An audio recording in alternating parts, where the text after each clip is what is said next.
En un instante vamos a estar leyendo en la carta del apóstol Pablo a los Efesios. Vamos a estar leyendo desde el verso 21 hasta el verso 30. Y continuamos en esta serie de mensajes que obtenemos de esta parte, de esta porción de la carta de Pablo a los Efesios, en donde Pablo ha comenzado a desarrollar el tema de la sumisión mutua, de este andar cristiano, de cómo debemos relacionarnos los unos con los otros. Y en particular, al comenzar el verso 21, Pablo ha comenzado a referirse al matrimonio cristiano, a los esposos cristianos. Después va a seguir hablando acerca de la relación de los padres para con los hijos y finalmente la relación que debe existir entre jefes y empleados.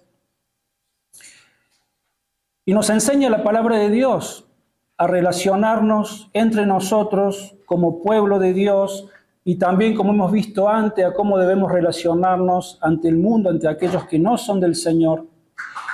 Pero en definitiva lo que el apóstol Pablo nos viene hablando en esta parte, en esta serie de mensajes, Pablo viene diciendo que los esposos cristianos deben amar a sus esposas, así como Cristo ama a su iglesia. Y se está refiriendo a que este amor que el esposo le debe a su esposa está al mismo tiempo absolutamente relacionado con esta autoridad que Dios ha delegado sobre el esposo. Dios, como ya lo hemos visto, ha puesto al esposo, ha delegado sobre él el liderazgo sobre su esposa y sobre su hogar. Es al esposo a quien Dios ha constituido como cabeza de su hogar, como cabeza y líder de su esposa. Pero esto no significa de que este liderazgo del esposo tenga que hacerlo de una manera arbitraria o tenga que hacerlo de una manera machista. Acá las cosas se hacen así porque yo soy el hombre. No es eso de lo que está hablando la palabra de Dios. Como lo hemos visto también en el matrimonio cristiano, no hay lugar para el machismo, sí hay lugar para el amor y para el servicio, para que el esposo sirva en amor a su esposa. Entonces, lo que debe caracterizar el liderazgo del esposo es el amor. Y la esposa necesita de este tipo de liderazgo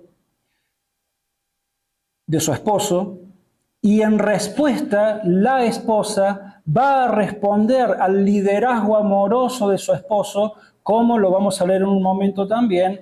¿Cómo lo va a hacer? Lo va a hacer en sumisión amorosa y respetuosa. Y aquí comenzamos a descubrir el diseño de Dios en la relación matrimonial. Entonces, leamos por favor Efesios capítulo 5, 21 al 30, para comenzar a darle respaldo a lo que estamos diciendo, para refrescar nuestra memoria en base a lo que hemos venido estudiando en esta parte de la carta de Pablo a los Efesios y para poder continuar con lo que vamos a estar desarrollando hoy. Entonces Efesios 5, 21 al 30 comienza diciendo: someteos unos a otros en el temor de Dios.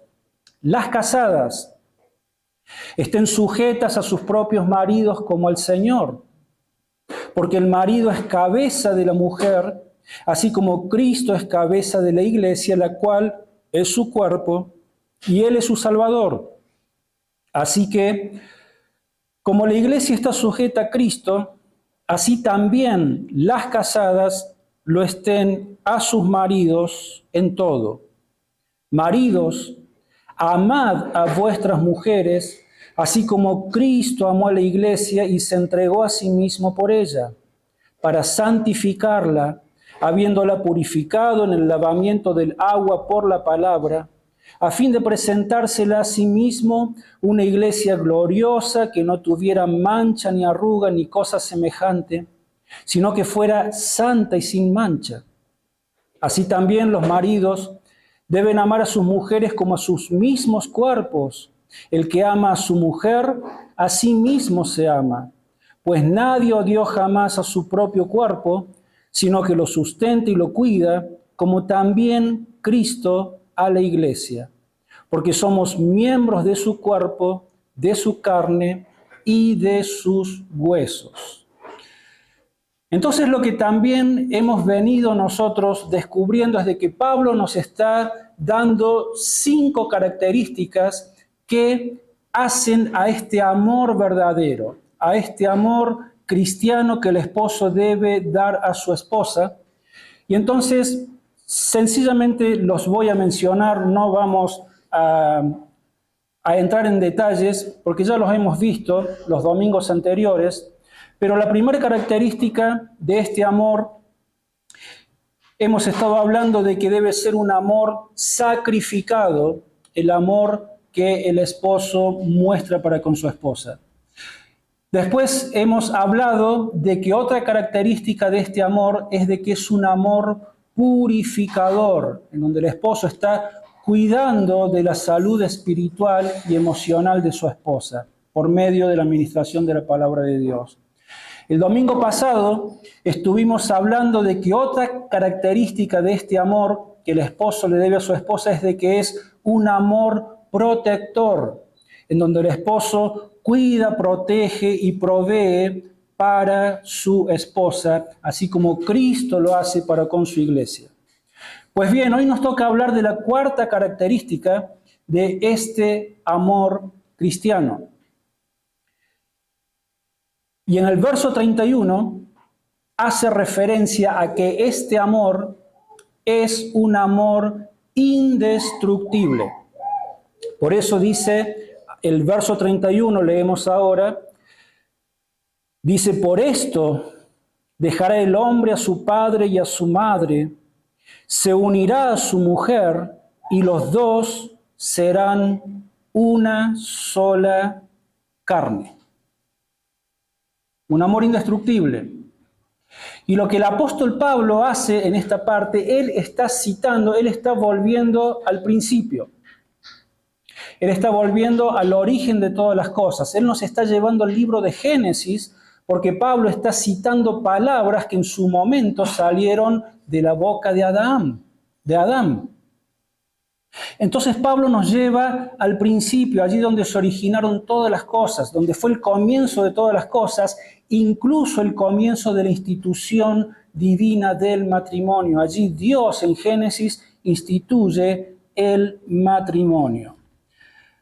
Ahora Pablo al mismo tiempo, él está queriendo dejar claro que en toda esta disertación que él está haciendo en cuanto a lo que debe ser la relación del esposo para con la esposa y de la esposa para con el esposo, él quiere dejar en claro de que lo que él está diciendo no son cosas que a él se le ocurren, no son inventos, no son cosas nuevas que a él se le están ocurriendo, sino que por esta razón él está respaldando todo su argumento en lo que ya Dios dijo al principio allá en Génesis, para que entendamos que lo que Pablo está diciendo en este mismo momento también es palabra de Dios y él está hablando a la iglesia bajo la autoridad y la inspiración del Espíritu Santo de Dios. Esto es muy importante tenerlo en cuenta, porque estos conceptos que nosotros estamos rescatando de lo que Pablo escribe con respecto a la vida matrimonial en la carta a los Efesios,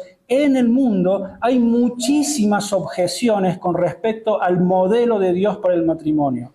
Y nosotros tenemos que ser bien conscientes y estar bien informados de qué es lo que dice Dios para no permitir que aquellas filosofías o pensamientos del mundo se metan en la vida de nuestros hogares y de nuestra iglesia. Nuestra única autoridad absoluta es la palabra de Dios. Entonces es importante, vamos a ir a la segunda carta de Pedro para que veamos que el apóstol Pedro, él mismo reconoce de que lo que Pablo ha dicho, lo que Pablo ha escrito, es palabra de Dios, de que todo lo que Pablo dijo es bajo la inspiración de Dios. Segunda de Pedro, capítulo 3, verso 14 al 18. Segunda de Pedro 3, 14 al 18 dice: por eso, amados, estando en espera de estas cosas, procurad con diligencia ser hallados por Él sin mancha e irreprochables en paz.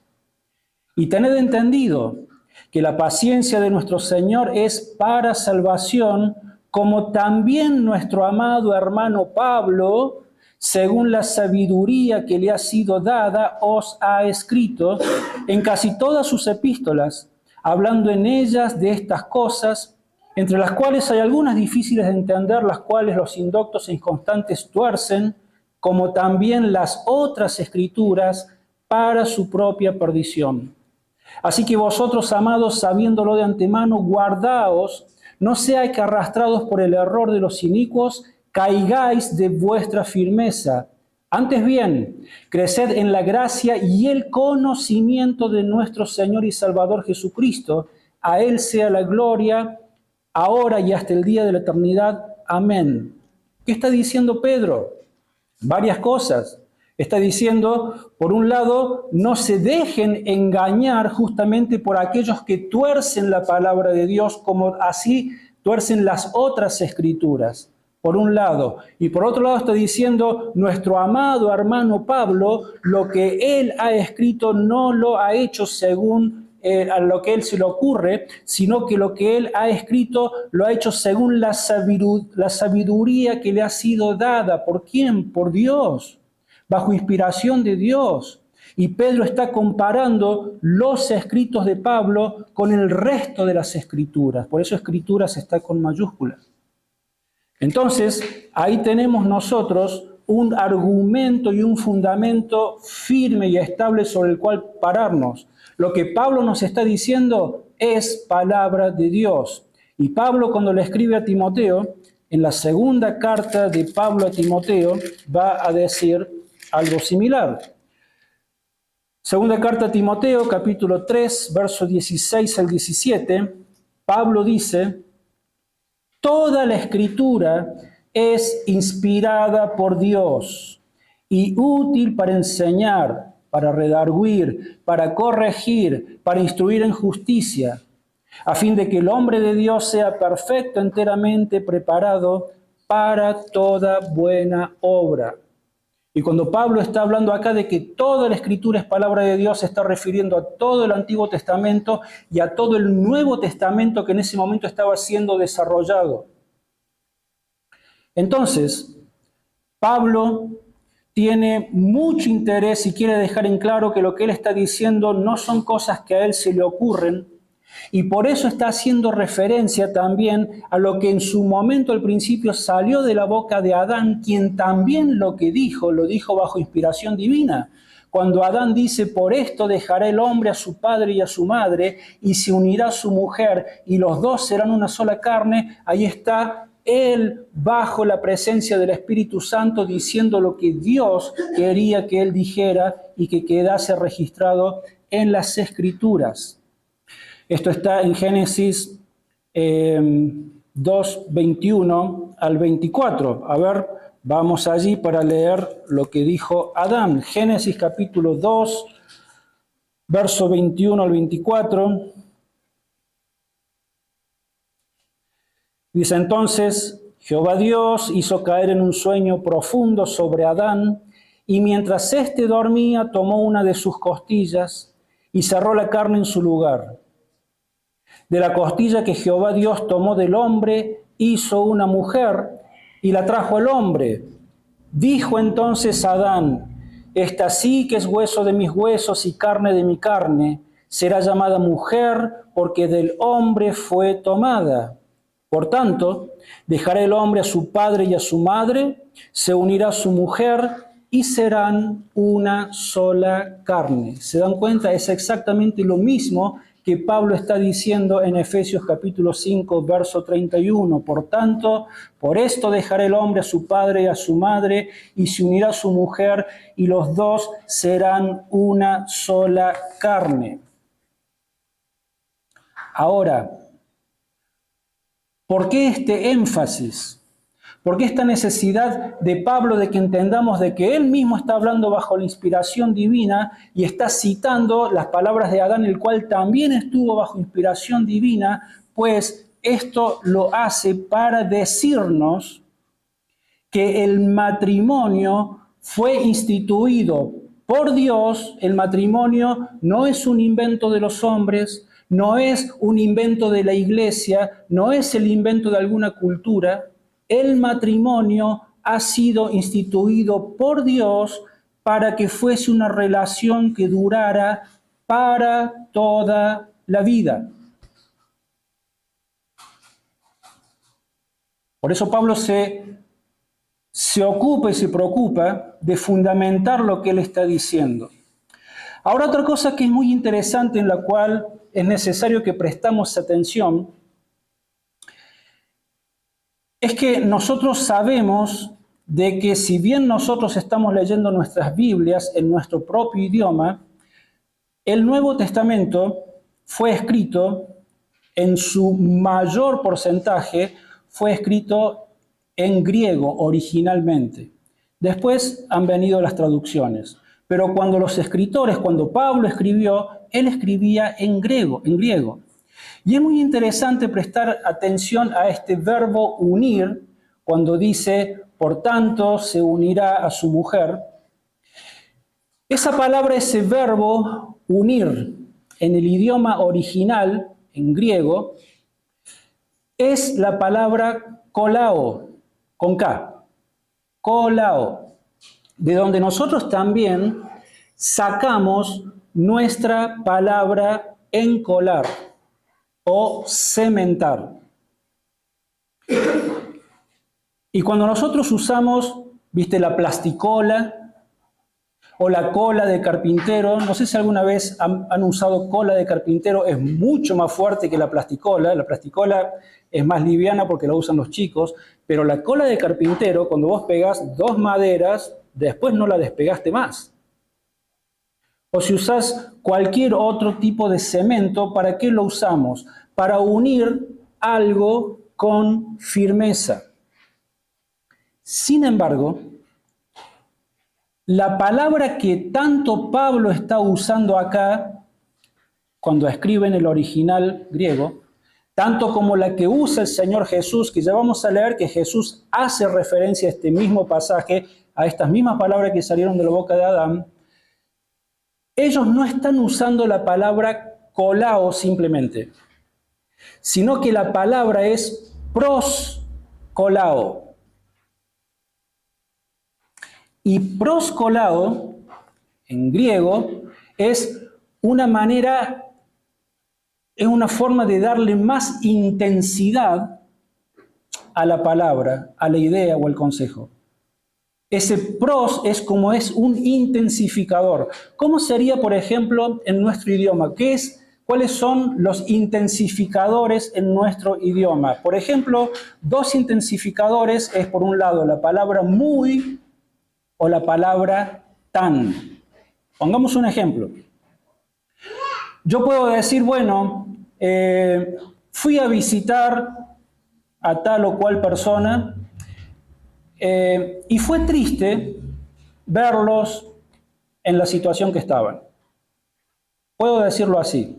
O puedo decir, fui a visitar a tal o cual persona y fue muy triste verlos en la condición que estaban. ¿Se dan cuenta que cambia? ¿Es otro el énfasis? O puedo decir, fui a ver una película que era aburrida y casi me quedo dormido. O puedo decir, fui a ver una película que era tan aburrida que definitivamente me quedé dormido. O sea, adquiere otra intensidad el concepto, la frase. Pues muy bien, esto es proskolao. Es mucho más que sencillamente unir algo de manera intensa. Lo que tanto el apóstol Pablo, como ya vamos a leer que el Señor Jesucristo dice, es de que cuando un hombre se une a una mujer, no es que sencillamente quedan unidos el uno con el otro. Lo que está diciendo es de que quedan muy unidos, quedan tan, pero tan unidos que ahora son, ¿qué cosa? Una sola persona. No es solamente unir, es muy unido. Es como que uno pasa a ser parte del ser del otro y viceversa. Por eso es de que dice de que ahora los dos son una sola carne. Eso es lo que implica el matrimonio. Por lo tanto, no hay lugar para el divorcio, porque esta es una unión que ha sido producida por Dios. Cuando un hombre y una mujer han pasado por el registro civil, en nuestro caso, y allí ellos han firmado un pacto de unirse en sagrado matrimonio, pues esto es para toda la vida. Dios lo ha unido y lo que Dios une no lo debe separar el hombre, porque Dios aborrece el divorcio. Vamos a Malaquías capítulo 2. Malaquías está inmediatamente antes de Mateo, así que es fácil encontrarlo. Malaquías capítulo 2, verso 13 al 16.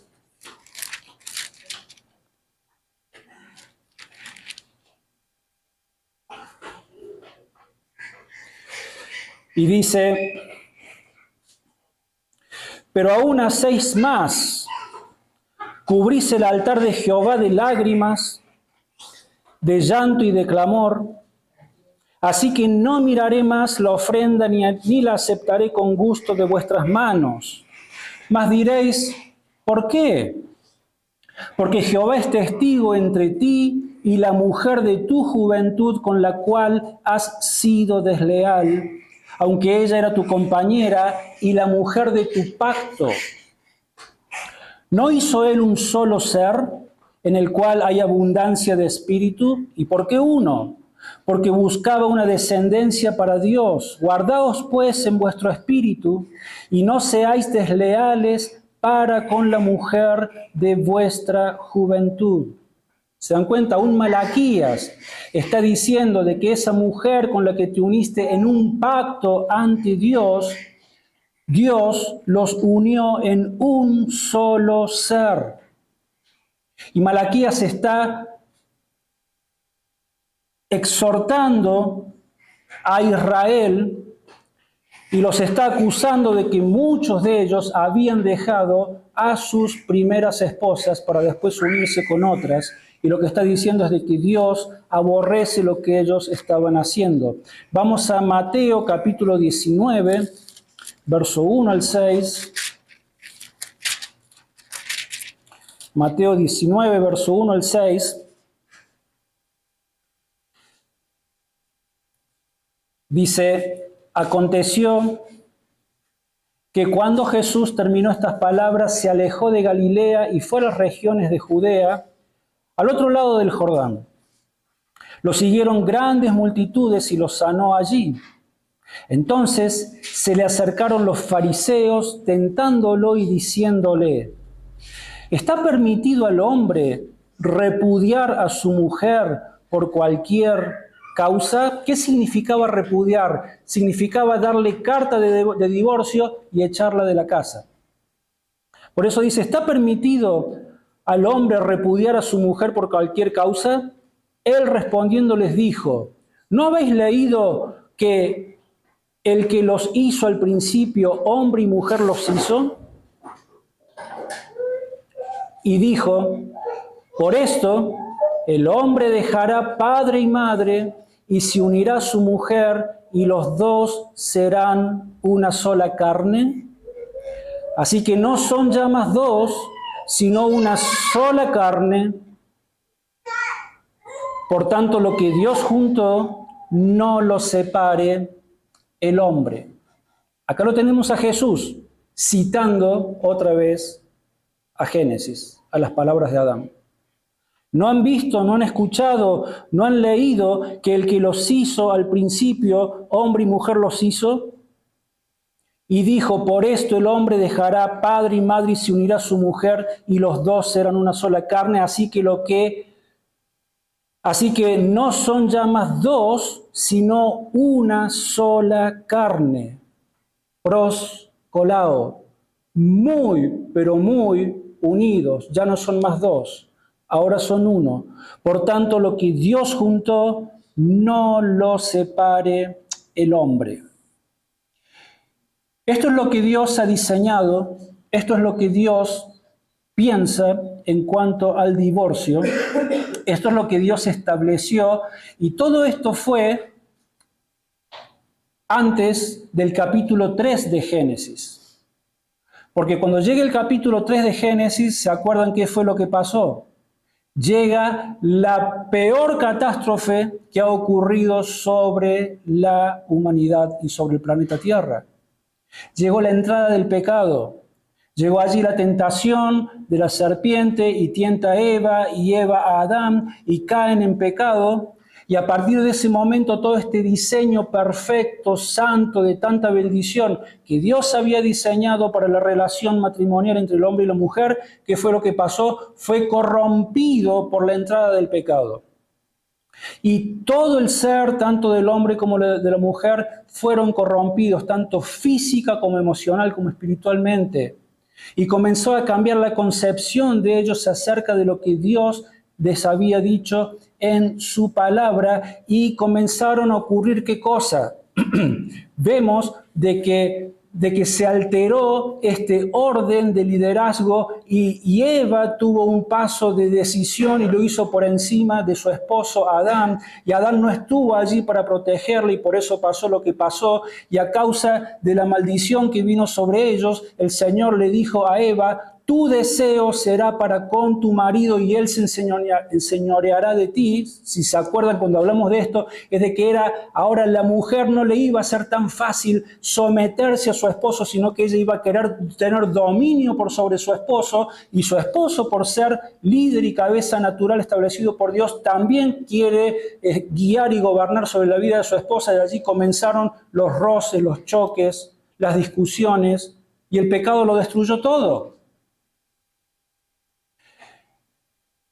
Entonces, por causa de la entrada del pecado en el mundo, Dios ha tenido que permitir ciertas excepciones en donde este pacto que Él declaró que tenía que ser eterno y para toda la vida, hay excepciones en las que Dios, vamos a ver, de que Él permite el divorcio.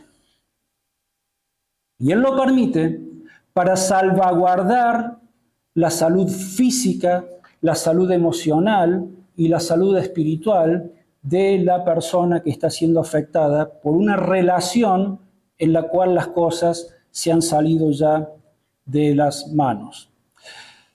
La primera causa que nosotros vemos, que vamos a estar leyendo, aquí en Mateo, capítulo 19, versos 7 al 9, el mismo Señor Jesucristo nos enseña de que la primera causa para que un matrimonio pueda ser disuelto, para que este pacto quede sin efecto, es el adulterio, es decir, la infidelidad sexual. Mateo 19, 7 al 9, dice el Señor: le dijeron, ¿por qué pues mandó Moisés darle carta de divorcio y repudiarla? Él les dijo, por la dureza de vuestro corazón, Moisés os permitió repudiar a vuestras mujeres, pero al principio no fue así. Y yo os digo que cualquiera que repudia a su mujer, salvo por causa de fornicación, y se casa con otra, adultera. Y el que se casa con la repudiada, adultera. ¿Qué está diciendo Jesús? No está permitido que repudies a tu mujer por cualquier cosa.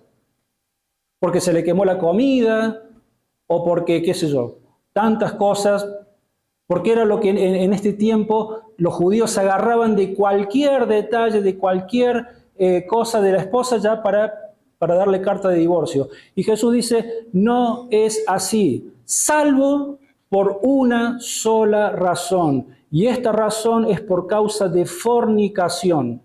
Si no es por esta razón, que en esta, salvo este caso, sí se permite el divorcio, si no es por esto, aquel que se casa ha repudiado a su mujer.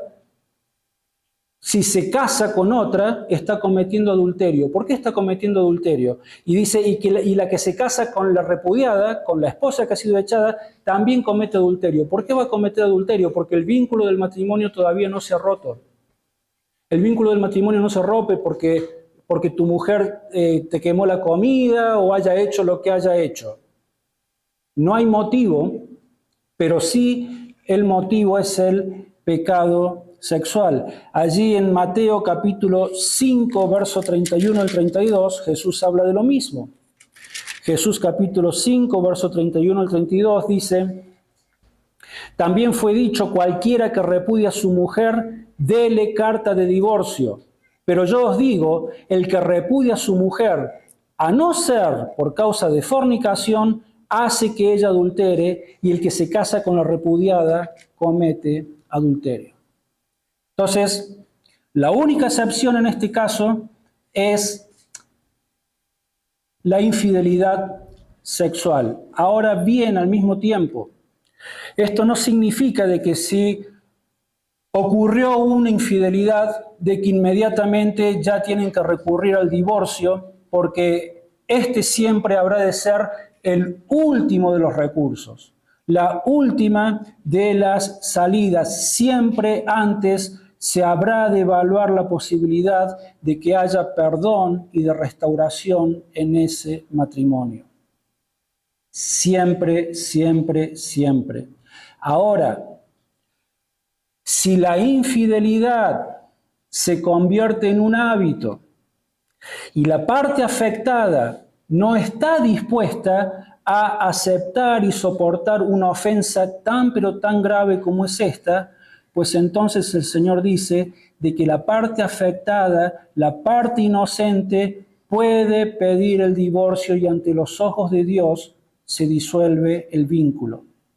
Y esa persona quede libre de rehacer su vida. El otro caso, la segunda causa que disuelve el pacto y que Dios aprueba, y vamos a ir buscando la primera carta a los Corintios, capítulo 7, es cuando un creyente está casado con un incrédulo.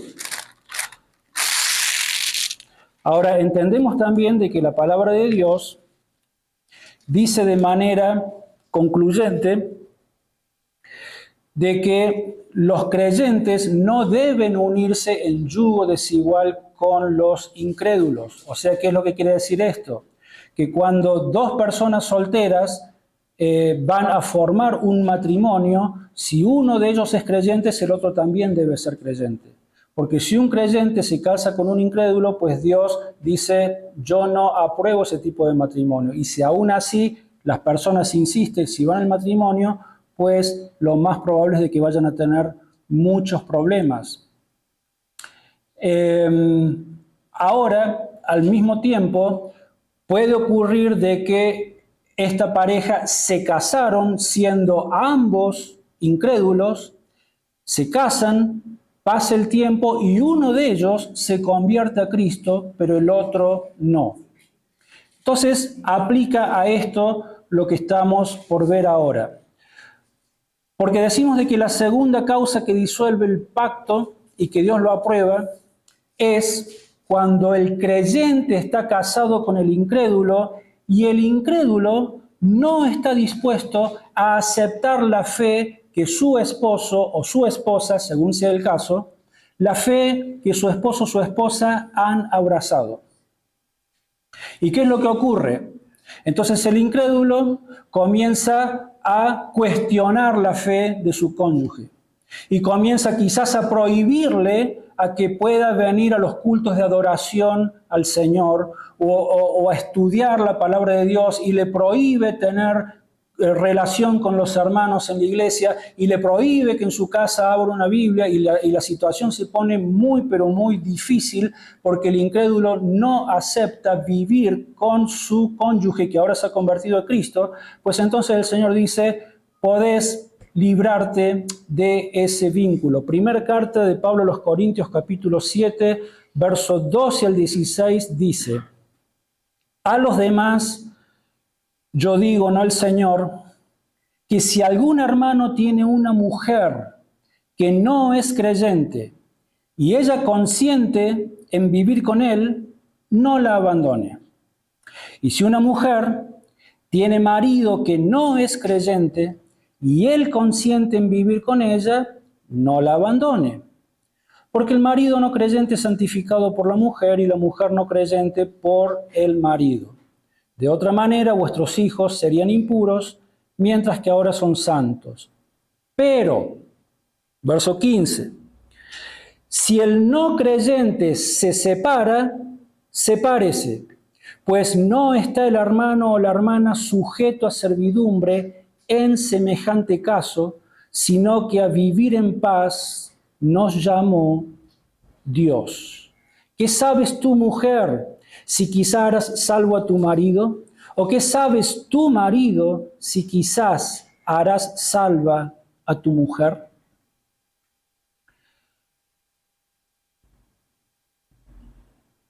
Y la tercera causa, que obviamente disuelve el vínculo del matrimonio, y vamos por favor a Romanos capítulo 7. La tercera causa es la muerte de uno de los cónyuges. Romanos capítulo 7, versos 2 al 3. Dice: la mujer casada está sujeta por la ley al marido mientras éste vive. Pero si el marido muere, ella queda libre de la ley que la unía a su marido. Así que si en vida del marido se une a otro hombre, será llamada adúltera. Pero si su marido muere, es libre de esa ley, de tal manera que si se une a otro marido, no será adúltera. En conclusión, lo único que rompe el vínculo del matrimonio es el adulterio, es el abandono o el rechazo del incrédulo hacia el creyente, y finalmente la muerte. Cualquiera de estos tres casos disuelven el vínculo del matrimonio. No obstante, hablando del adulterio o de la infidelidad,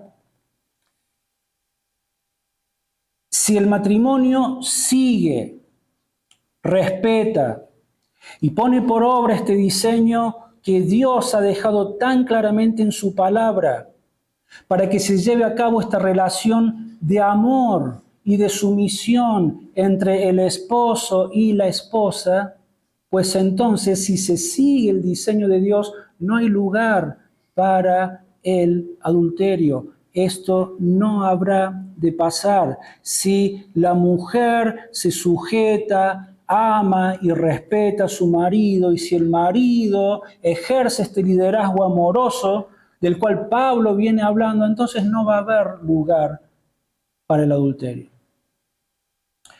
Pero hay algo más que se debe tener en cuenta y que hace a la fortaleza del matrimonio para que éste sea indestructible.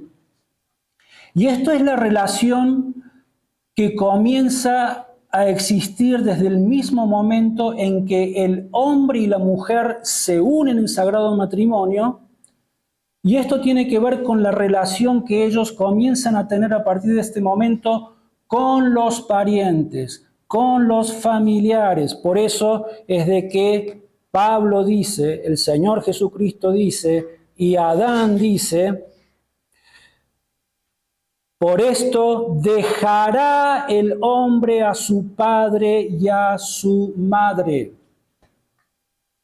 y se unirá a su mujer, y serán una sola carne. Lo que está diciendo acá la palabra de Dios es que cuando se forma un matrimonio, lo que está ocurriendo es de que comienza una nueva familia. Y esta familia debe dejar la casa de los padres. Porque una de las cosas más grandes que influyen en el matrimonio para que los matrimonios fracasen es de que alguno de los cónyuges o ambos no quieran dejar la casa de los padres y vivir todos juntos. Entendemos de que a veces hay circunstancias que hacen de que esto pueda llegar a ocurrir, pero no es el modelo de Dios. El modelo de Dios es de que dejen a padre y madre, y cuando comienza un nuevo matrimonio, comienza una nueva familia. Y los que antes eran familia, ahora pasan a ser parientes. Porque la familia en el estricto sentido del diseño de Dios está compuesta por papá, por mamá y por los hijos. Eso es familia. El resto, que antes era nuestra familia, ahora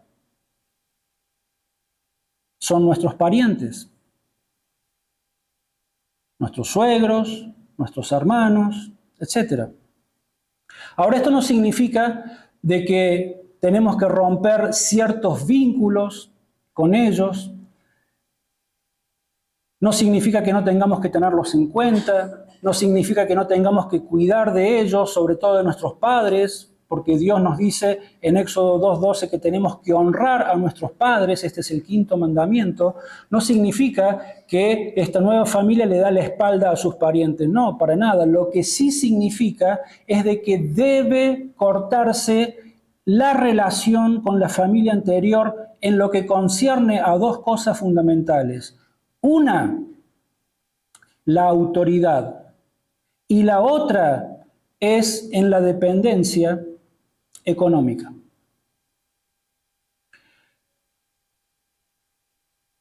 Se debe cortar con eso, porque si esto no sucede, lo más probable que pase es de que haya interferencia entre las autoridades. Porque ahora bajo un mismo techo, hay dos cabezas, hay dos hombres. Si estás viviendo con tus suegros, entonces ahora, ¿y quién es la autoridad de esa cabeza? ¿Quién es el que toma las decisiones? ¿Quién es el que guía al resto? Ambos tienen la misma autoridad, entonces se van a producir diferencias, choques, roces, etc. No es el diseño de Dios.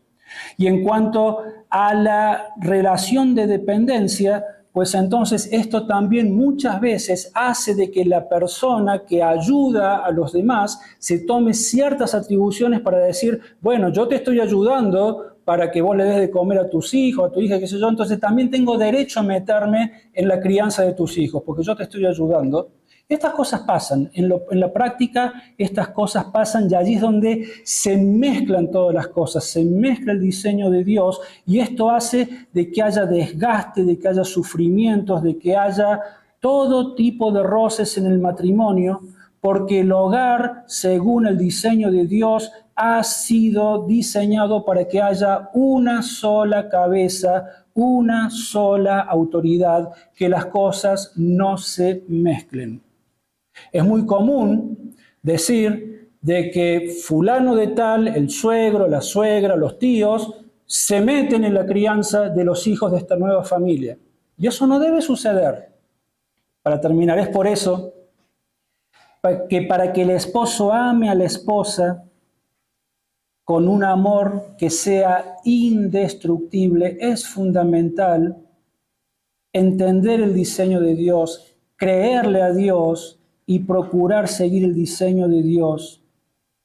Y hay que tener en cuenta entonces lo que Pablo nos está diciendo en Efesios 5:31, cuando leemos lo que Adán dijo al principio, lo que Jesús dijo después y lo que Pablo dice por tercera vez, que es: por esto dejará el hombre a su padre y a su madre y se unirá a su mujer y los dos serán una sola carne.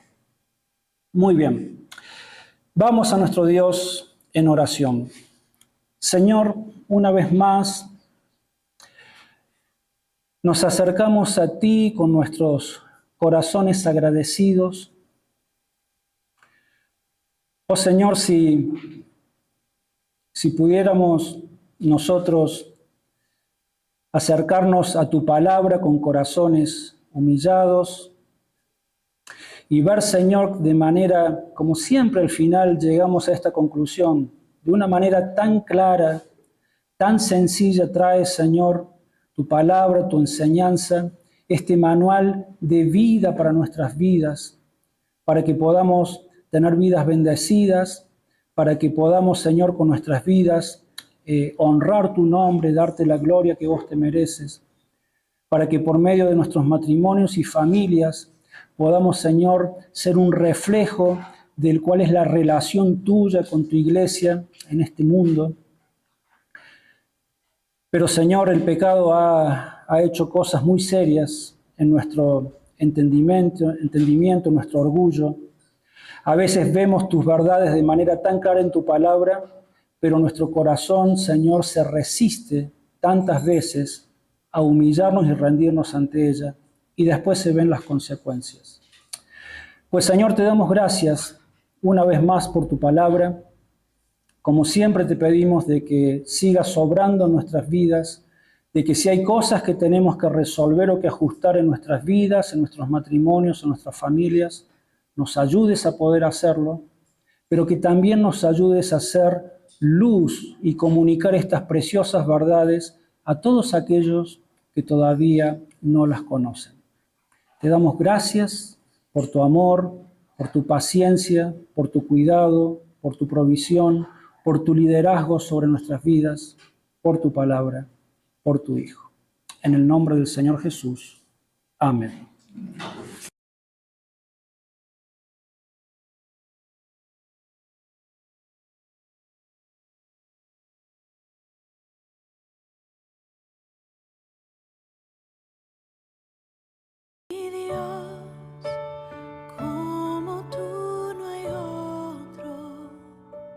Solo en ti hay gozo y salvación. Tu amor más alto que los cielos.